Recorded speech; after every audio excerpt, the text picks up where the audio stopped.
Good morning students, welcome to your Hindi class.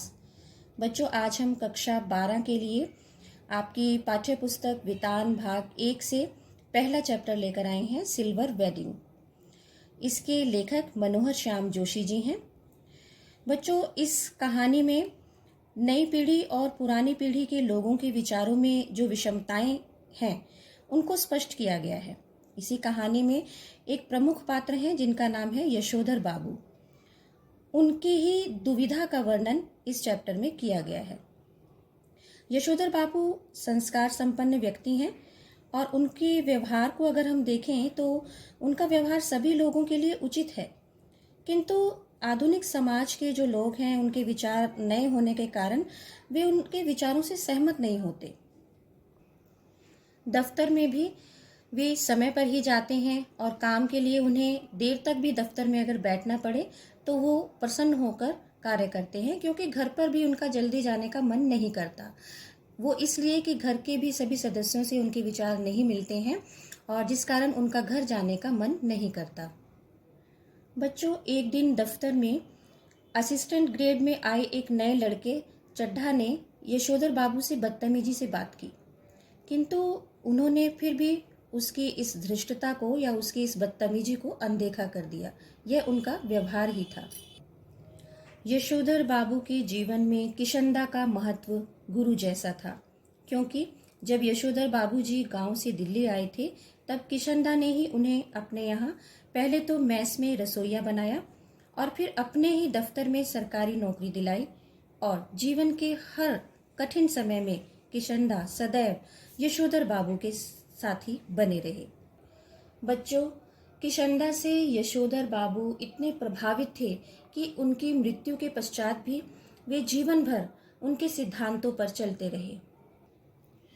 बच्चों, इस प्रकार हम ये देखते हैं कि यशोधर बाबू को आधुनिक समाज के लोगों के आधुनिक विचार बिल्कुल वो उन्हें पसंद नहीं करते थे, उनसे वो सहमत नहीं रहते थे, और ऐसे में जब भी उन्हें कोई बात गलत लगती थी तो वे हमेशा एक ये सेंटेंस बोलते थे, समहाउ इम्प्रॉपर।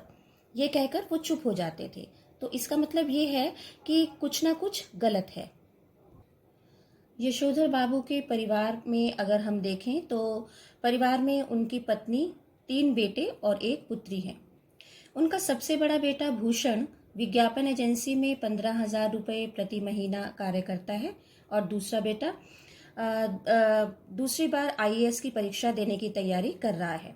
तीसरा बेटा स्कॉलरशिप लेकर अमेरिका चला जाता है और बेटी डॉक्टरी की पढ़ाई करना चाहती है।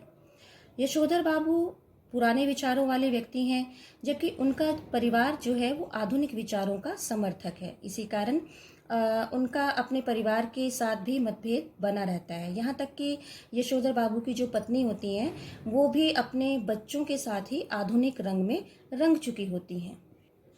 यशोधर बाबू चाहते हैं कि उनका परिवार उनसे सलाह ले और उनसे सलाह लेकर ही सारे काम करे दुनियादारी के, किंतु बच्चे आजकल के जो बच्चे हैं वो अपनी ही इच्छा को ऊपर रखते हैं और उनके विचार बिल्कुल अलग होते हैं। वो कहते हैं कि जब आपको कुछ पता ही नहीं है तो हम आपसे क्या पूछें। इसी प्रकार बाबूजी का मंदिर जाना, प्रवचन सुनना तथा पूजा पाठ करना परिवार को सुहाता नहीं था, मतलब उन्हें अच्छा नहीं लगता था। बच्चे और पत्नी भी ये चाहती थी कि यशोधर बाबू पुराने परंपराओं और पुराने विचारों को छोड़कर नए युग की रीतियां और नए युग की सारी परंपराओं को अपनाएं। फिर एक दिन क्या होता है, जब वो शाम को घर लौटते हैं तो उनको पता ही नहीं था कि उनके घर पर उनकी शादी की 25वीं सालगिरह की पार्टी चल रही है।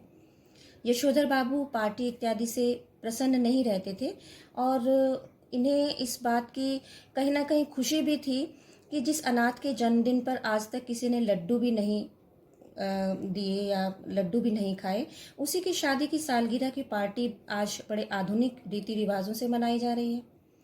तो उन्होंने ना चाहते हुए भी अपनी पत्नी का और बच्चों का इसमें साथ दिया और केक काटा।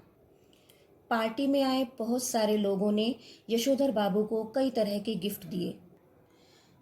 वहीं उनके बड़े बेटे भूषण ने भी उन्हें एक ऊनी ड्रेसिंग गाउन उपहार में दिया और कहा, कि जब आप सवेरे दूध लेने जाएं तो इसे अवश्य पहन कर जाएं। यह सुनकर और यह देखकर यशोधर बाबू की आंखों में नमी आ गई, और क्योंकि वे ये चाहते थे कि उनके बच्चे अब घर की सारी जिम्मेदारियां संभाल लें, बजाय कि वो जिम्मेदारियां संभालने के वो और ये सुनते हैं कि अब भी आप ये गाउन पहने और दूध लेने जाएं। लेकिन बेटे ने गाउन देते हुए उनको ये कहा कि आप इसको पहन कर दिखाइए अभी। तो उन्होंने पहना, बच्चों के कहने से उस गाउन को फिर भी पहन लिया, और पहनते ही उन्हें अपने किशनदा की याद आई। इस प्रकार बच्चों, यह कहानी नई पीढ़ी और पुरानी पीढ़ी के लोगों के विचारों और व्यवहारों में आए परिवर्तन को दर्शाती है। तो स्टूडेंट्स, मुझे उम्मीद है कि आप सबको ये कहानी अच्छे से समझ में आ गई होगी और कहानी पसंद भी आई होगी। तो नेक्स्ट वीडियो में मिलते हैं नए चैप्टर के साथ। Till then, bye.